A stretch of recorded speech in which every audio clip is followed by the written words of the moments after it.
All right, look. So Daniel Jones is being disrespected in the media. All right, WFAN, FAN, whatever. All right, they always on some drama when it comes to the Giants. They were the ones who hung up on Carl Banks. They're the ones who be ripping Kayvon. You know, them people. We just gonna call them people. Now they want to come out and they want to make these statements, these bold statements about Daniel Jones. I think it was Boomer Esiason, I want to say, who called Daniel Jones a flatliner because of his personality and the way he carries himself. And, you know, he was drafted because he was a clone of Eli Manning and they wanted Eli Manning and whatnot. And I'm going to keep it a bean with you. Normally, this is when I hellfire brimstone whoever says anything wrong about Daniel Jones.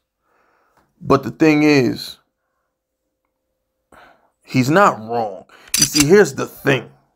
Daniel Jones is boring.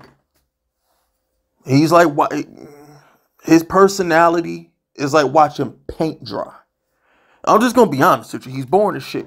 Now, that's the side he gives us. Okay? He gives us the boring side, right? Now, I'm going to go out on a limb and say the guy who goes to these country music concerts, sings on stage with his favorite artists and things of that nature.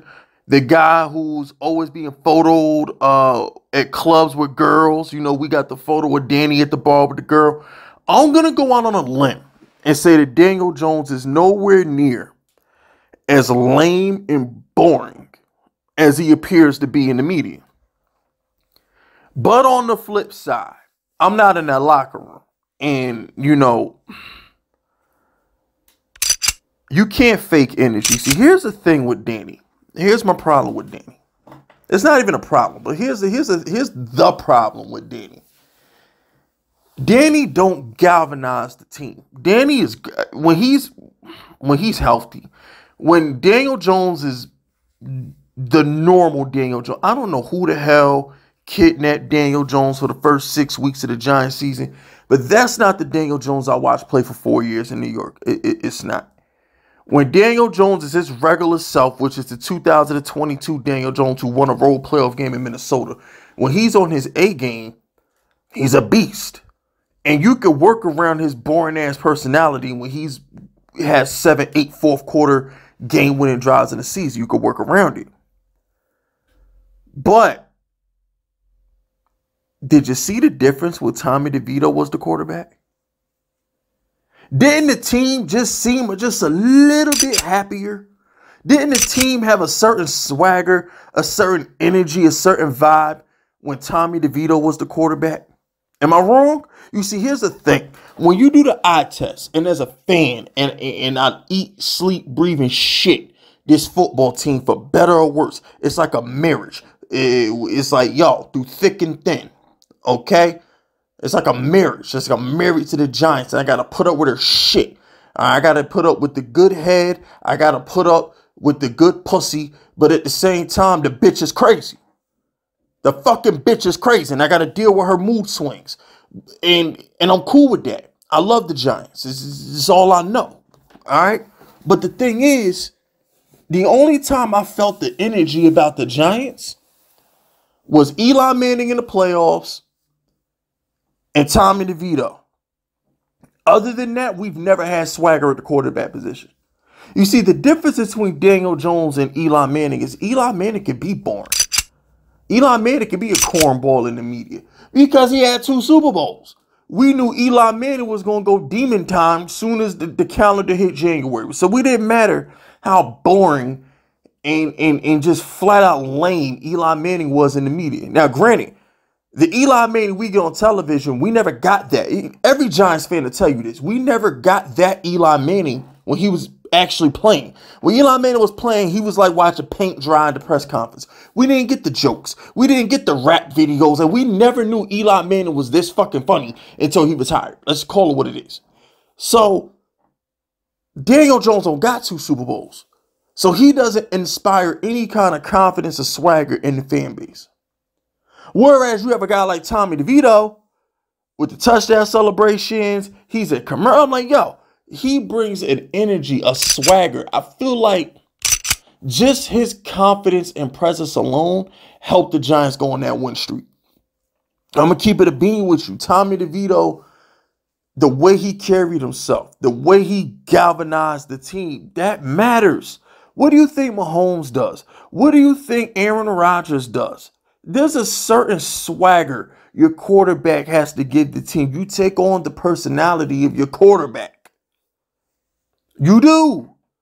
Why do you think Brady teams are always disciplined? Everybody thinks, oh, it's Belichick. The Patriot way is Belichick. I'm sorry. Brady is just as much of a damn curmudgeon as Bill Belichick is. Why do you think he had Bruce Arians removed from the coaching position? Bruce Arians likes to play golf and take a chill, and Brady cursing out everybody.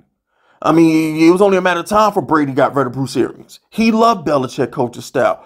Brady loved Belichick's coaching style. He just didn't like the fact that Belichick didn't give him special treatment. Let's just call it what it is.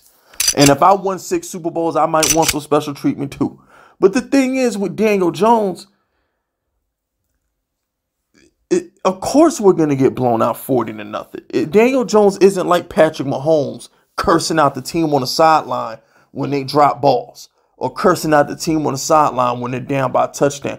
Like, you don't get that kind of emotion from him.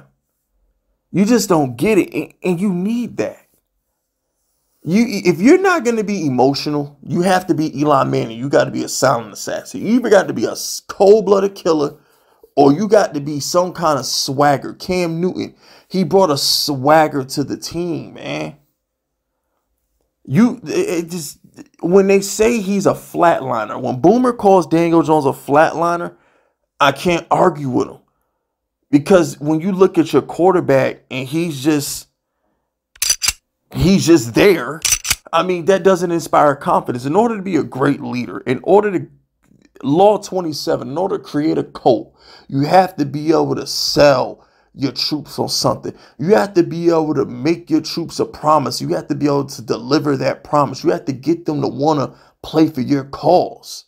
You got to be able to convince people that you're worth following. And that might not be Daniel Jones' thing. Just gonna go out on a limb and say that.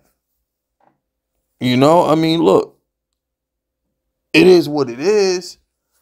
But I really can't argue with the flatliner comment, man. Can't argue with it. Can't argue with it. But, you know, look, it is what it is, man. This is what John Mara wanted. John Mara wanted Eli Manning 2.0 when he got it. Just without the 2 Super Bowls. But it is what it is, people. That's it. That's all. The fifth unit question of the day is Daniel Jones a flatliner? That's really the fifth unit question of the day. Is Daniel Jones a flatliner? That's it. Subscribe to the unit if you're rocking with me. My name is Fist Vegas, and I approve this message.